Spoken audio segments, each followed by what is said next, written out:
me until 2001 when I was doing outreach to the people with Apostle Goodheart, who said, Angel, I thought you said that was your vision. God said you were meant to reach out to people who are in the refuse dump and give them a purpose. And I was like, wow, sir, you remembered after over 20-something years. So, and that shaped me. That helped me stay in media because he said, through you, I will use media to touch the world. This was 99. I had no interest in being a missionary. I had no interest in being a TV producer. I just wanted to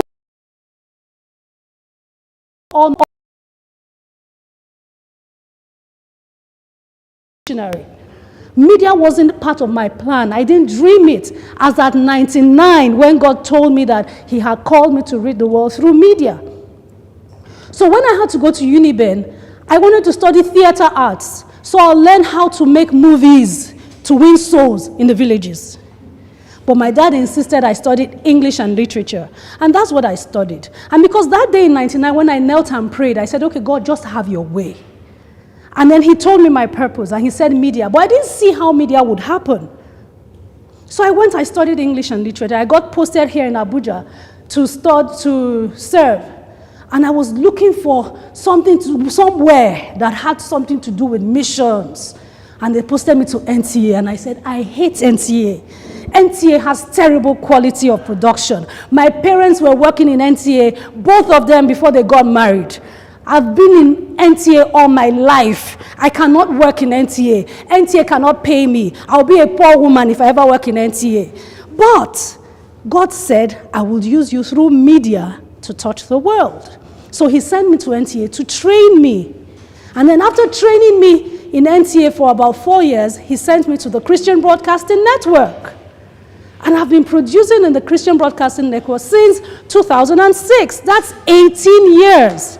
And if you have ever watched, thank you, glory to God. If you have ever watched 700 Club Nigeria, by God's grace, I was the first producer of 700 Club Nigeria. I produced it for 3 years. Agnes and I joined CBN on the very same day. I joined as a staff, and she was a core member. Yeah, she was a volunteer before a core member, and we worked together for 3 years. Then Dr. Ikide joined us. It was the very first production team in CBN.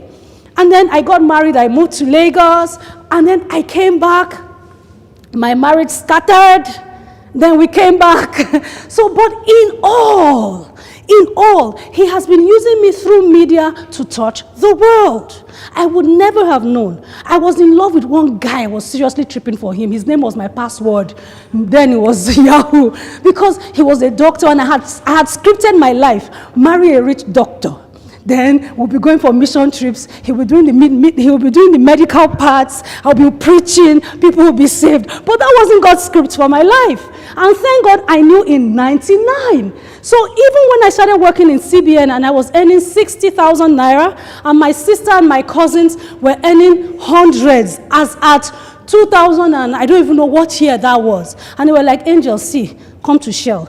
They were working in Shell, come to Zenith Bank. They were working in different places. And then when I would sit at my desk and consider it, without telling a single soul, my dad, like I said, I'm a daddy's girl. Daddy will pick his phone and say, in case you ever pay your salary and think you should change, remember, God has a purpose for your life. It's the same thing. It's a very short talk I'm giving, and I want to encourage you. Just in case you went to school because they said it's time to go to school. You did youth service because it was time for youth service. You got a job because it was time for youth job. You got married because it was time to get married. You dated because it was time to date. And so you've done everything because people said it's the time to do it. Without having taken time to ask, Daddy, what was I born for? The purpose of Angel standing here today is to say, please, it's not a big deal. You don't need one pastor somewhere. There was no pastor with me. I was in my room in 200 level, University of Benin, Federal Road, if anybody knows Benin, if anybody ever attended Uniben. I was lying on the floor in my room with my green linoleum, lying on the floor when I asked that question. And as the answers came, I wrote them down. And it has shaped my life. And I could have left CBN many times. But when I asked, okay, when this job offer, am I going to be reaching the world through media? That keeps me in media. And over the years, I have grown in media. God has helped me to lead different teams. Even when I left CBN to be in Lagos, I was in media. So he has told me that I created you to reach the world through media, to turn a refuse dump into a place of refuge. So why were you born? Can you really say, I know why I was born? Can you?